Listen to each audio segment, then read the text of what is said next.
para ustadzah kita menjelaskan yang ini boleh, yang ini nggak boleh. Artinya kita punya apa? Punya parameter.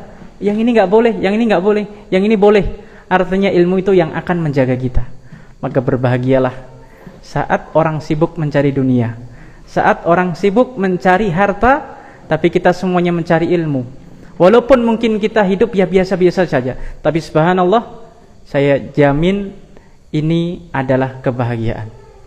Karena kebahagiaan bukan terletak dalam harta, bukan di tangan kita, tapi kebahagiaan adalah apa yang ada dalam hati kita. Bukan berarti kemudian orang muslim nggak boleh kaya saatnya.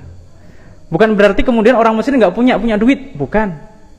Silakan saja kita punya uang, kita punya harta yang halal. Tafadhal, silahkan.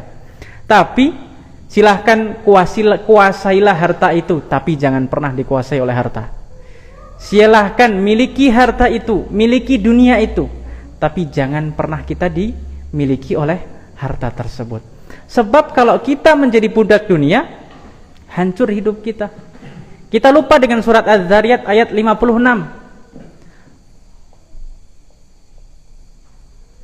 Wa ma khalaqtul jinna wal insa illa liya'budun.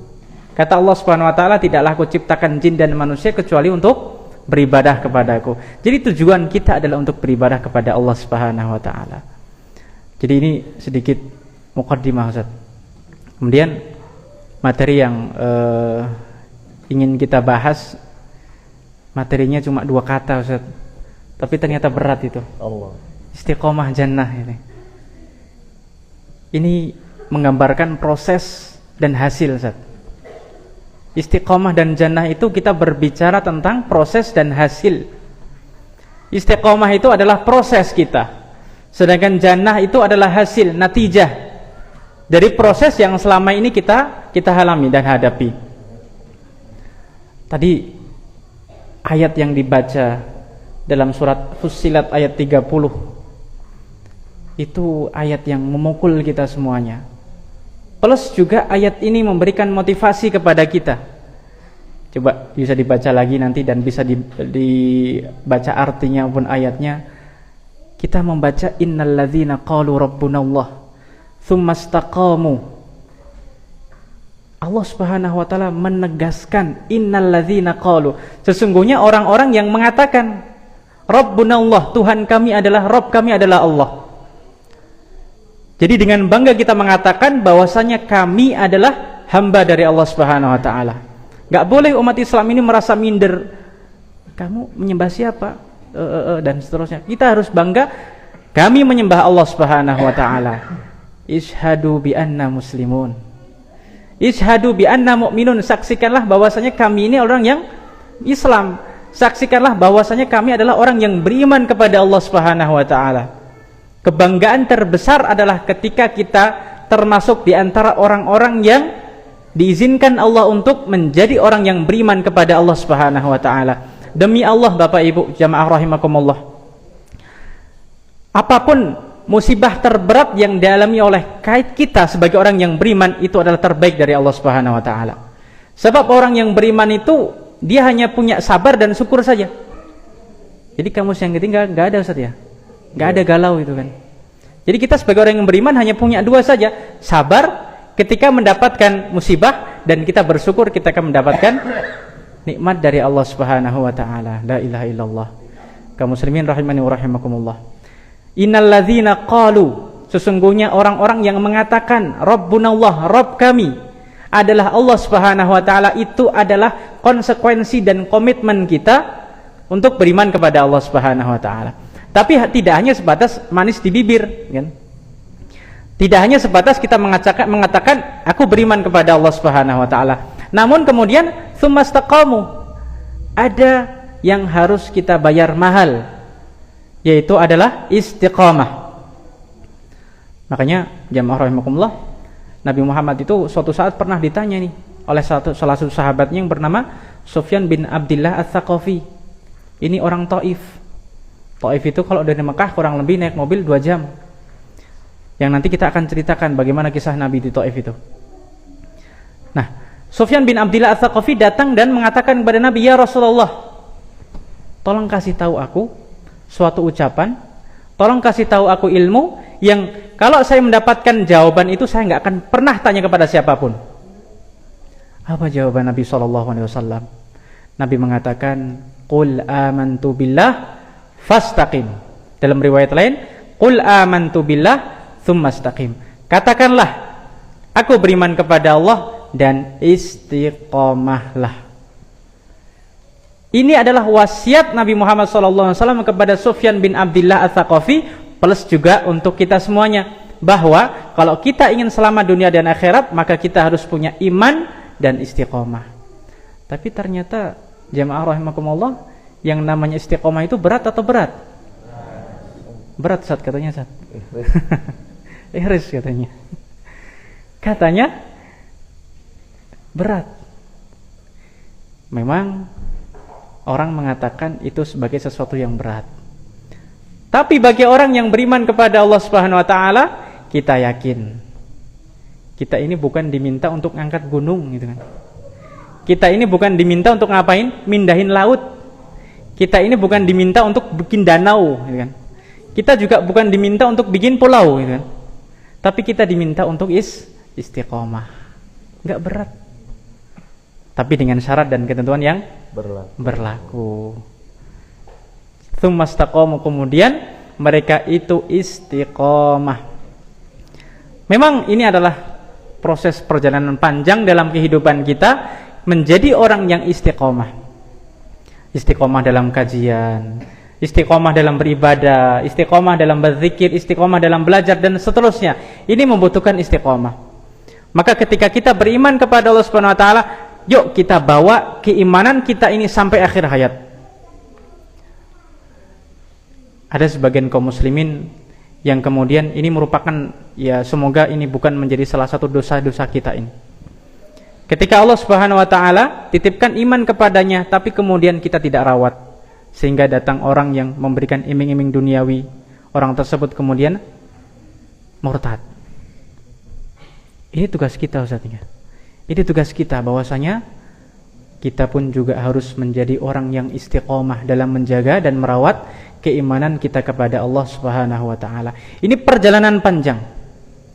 Kita datang ke sini untuk belajar, untuk ngaji, untuk tadarus, untuk sholat, untuk beribadah. Tapi kemudian mungkin sesuatu saat ada halangan, ada orang yang ngajak macam-macam, sehingga alasannya juga berepisode-episode.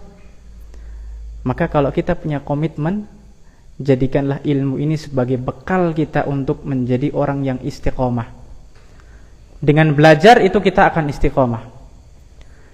Dengan kita berkumpul dengan orang-orang soleh seperti ini, kita juga akan istiqomah biiznillah. Tsumastaqamu, ingat ini adalah proses panjang. Mereka kemudian istiqomah kepada Allah Subhanahu wa taala. Apa balasannya di situ, Ustaz? Ada berapa? Ada berapa jamaah balasan yang Allah Subhanahu wa taala siapkan untuk orang yang beriman dan istiqomah? Tatanazzalu alaihimul malaikatu alla takhafu wa la tahzanu wa abshiru bil jannati allati kuntum tu'adun. Nanti akan turun malaikat.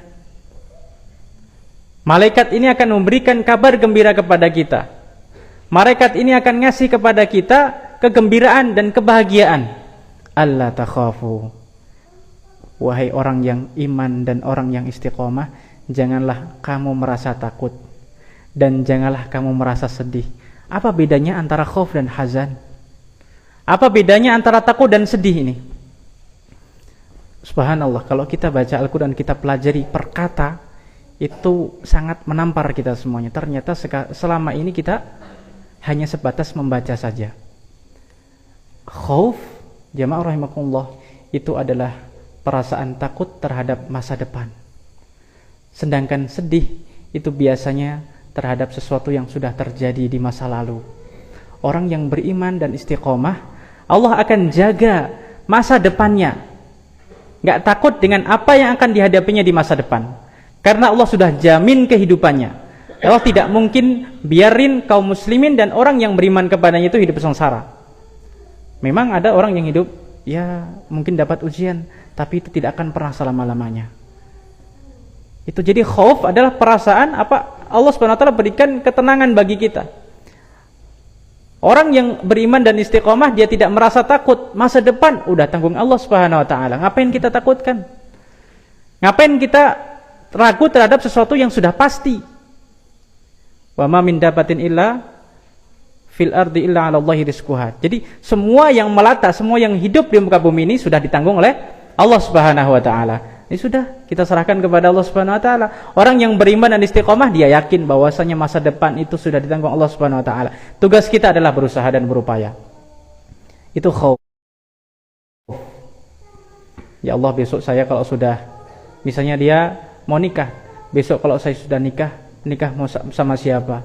Ketika sudah nikah bingung lagi. Ini besok anak saya mau sekolah di mana? Sudah sekolah, gimana cara bayarnya? Sudah bayar, bingung lagi nanti kalau sudah selesai SD, SMP dan seterusnya. Sudah lulus, gimana nanti saya menikahkan? Itu yang akan terus menjadi kegelisahan seseorang di masa yang akan datang. Wa alla takhafu wa la tahzanu, dan dia tidak merasakan sedih. Apa yang dimaksud jamaah dengan sedih itu? Sedih itu biasanya dengan sesuatu yang sudah lalu. Kenapa sih dulu saya nggak ngambil kesempatan itu? Kenapa dulu saya nggak ngambil pekerjaan itu? Kenapa dulu saya nggak ngambil ini dan itu? Ini kan kesedihan yang berlarut-larut. Tapi orang yang beriman dan istiqomah, maka dia akan terus merasakan ketenangan dari Allah Subhanahu wa taala. Masa depan Allah tanggung, masa lalu Allah Subhanahu wa taala juga akan berikan ketenangan kepada kita. Karena ini yang membuat manusia selalu gelisah. Makanya subhanallah, Allah berikan kepada kita sifat lupa. Itu nikmat sebetulnya, nggih. Lupa itu nikmat, tapi kalau kebanyakan itu musibah, Ustaz. Lupa itu apa? Nikmat. Bayangin kalau kita nggak punya sifat lupa, itu semua yang terjadi yang kemarin bikin kita nangis sampai sekarang nggak akan pernah kita lupakan. Tapi dengan lupa ini nikmat. Tapi kalau kita overdosis lupa, ini yang jadi musibah ini ya. Jadi kelupaan ini yang jadi masalah. Tapi kalau sesekali, artinya kita bisa melupakan masa lalu, kita juga ini merupakan nikmat dari Allah Subhanahu wa taala. Nah, jamaah rahimakumullah, itu balasan dari Allah Subhanahu wa taala. Kita dapatkan perasaan tenang di masa depan dan masa yang lalu. Alla takhafu wa la tahzanu wa abshiru bil jannati allati kuntum tu'adun. Ini adalah natijah, hasil. Hasilnya adalah kita meraih jannah. Makanya kita tanyakan tadi, surga itu diraih dengan istiqomah. Istiqomah itu adalah sebab dan hasilnya adalah surga dari Allah Subhanahu wa taala. Makanya jamaah rahimakumullah, kalau kita ingin mendapatkan surga, kuncinya adalah kita istiqomah. Dan istiqomah itu tidak harus dengan sesuatu yang banyak. Misalnya kita bersedekah, Allah berikan kita, titipkan rizki, tapi kemudian kita istiqomah setiap hari keluarkan dari saku kita. Kita istiqomah setiap hari ini, luangkan waktu sejam untuk baca Al-Quran, tapi terus ajak istiqomah, gak berhenti. Apapun alasannya, kita baca itu. Kita setiap hari istiqomah untuk pengajian setiap hari dan seterusnya, atau sepekan kita luangkan waktu kita. Karena kalau kita gak punya waktu luang untuk membaca Al-Quran, terlalu banyak kita alasan untuk tidak beribadah. Jadi manusia itu punya 1001 alasan untuk tidak beribadah.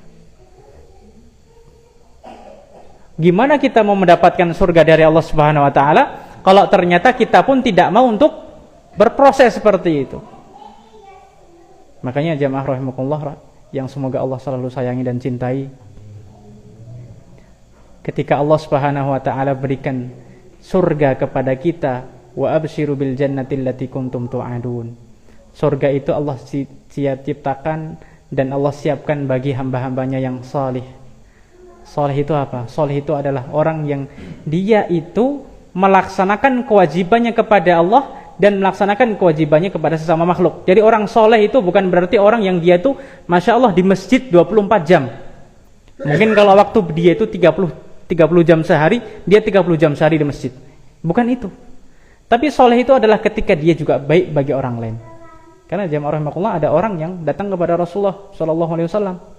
Wahai Rasulullah, ini ada seorang yang dia itu rajin sholat, bersedekah, macam-macam ibadahnya, tapi ternyata lisannya ini tajam. Jadi semua dikomentari, semua dicaci maki. Kata Nabi, ini orang di neraka. Na'udzubillah min dzalik. Datang lagi, wahai Rasulullah, ada seseorang yang dia ini ibadahnya cuma yang wajib saja, puasa juga yang wajib saja, tapi ternyata apa? Tidak pernah lisannya ini digunakan untuk menghina dan mengumpat orang lain, tidak digunakan untuk memakan bangkai saudaranya. Kata Rasulullah SAW, iya fil jannah, orang ini di surga. Jadi kalau kita yang jadi orang yang ahli surga, yang semoga kita semuanya termasuk ahli surga, amin ya rabbal alamin, kita harus tunaikan kewajiban itu semuanya. Jangan hanya kita terlihat baik oleh Allah Subhanahu wa taala, tapi di mata manusia kita dibenci. Makanya salah satu doa orang yang soleh, ini bukan doa dari Nabi, tapi ada beberapa orang soleh yang berdoa, Allahumma inni a'udzubika an akuna aziman indan nasi haqiran indak. Ya Allah Subhanahu wa taala, jangan engkau jadikan aku ini menjadi orang yang hebat di mata manusia, tapi hina di mata engkau. Apa gunanya kita dimuliakan manusia tetapi kita dihinakan Allah Subhanahu wa taala? Makanya ketika kita istiqomah, kita yakin surga itu pasti akan menanti kita semuanya. Siap Ustaz untuk jadi ahli surga insyaallah. Amin. Insyaallah nanti di sini dibimbing sama Ustaz Irfan. Kami hanya tamu Ustaz. Allah. Kami hanya tamu. Kami hanya tamu, insyaallah nanti dilanjutkan sama Ustaz Irfan. Istiqomah di sini, kita menjadi support ini di Masjid Al-Fatih. Tadi saya cerita juga ngobrol sama Ustaz Irfan, 3 lantai insyaallah. Amin. Enggak bisa 10 lantai juga Ustaz. Allah. Tower Al-Fatih. Barakallahu fikum. Amin. Tanya jawab? Oh iya. Oke. Beliau. Jazakumullah khairan jaza Ustaz Ferry Septianto sekeluarga, semoga dimuliakan Allah, dikaruniai keberkahan hidup dunia akhirat. Jamaah semua, keluarganya, anak cucu, keturunan-keturunannya, semoga menjadi min ahlil jannah semuanya. Mohon izin Ustadz, bicara istiqomah, ternyata istiqomah itu perjalanan proses yang panjang, goalsnya adalah jannah. Kita lagi bicara proses perjalanan dan kita bicara hasilnya adalah surga. Ngomong-ngomong soal perjalanan dan proses perjalanan yang panjang, tamu kita yang hadir pada ta'lim di sore hari ini Ustadz, itu bukan hanya orang Wonosobo saja. Selamat datang Pak Adai beserta Mas Arif. Dari mana Pak Adai, Mas Arif? Dari Bogor, Masya Allah, beliau dari Bogor Ustaz. Dari Bogor berangkat kapan Pak Adai? Berangkat kemarin sore dari Bogor, Jumat sore, Alhamdulillah sampai tadi pagi Pak Adai jam 6, Alhamdulillah, untuk membersamai majelis ilm. Juga besok daurah bersanad beliau membersamai. Bukan cuma dari Bogor Ustaz, tapi boleh dibalikin ke belakang Mas, ada juga tamu kita dari Magelang ya Ibu. Ada ibu rombongan dari Magelang, Ibu Erika beserta ibu yang lain, Ibu Erisa, Ibu Erika dan yang lain dari Magelang. Ada juga dari Banjarnegara. Juga ada selain dari Banjar, Magelang sama Bogor, ada lagi jemaah? Dari mana? Dari Jakarta, Mas Ihsan, lahir di Jakarta.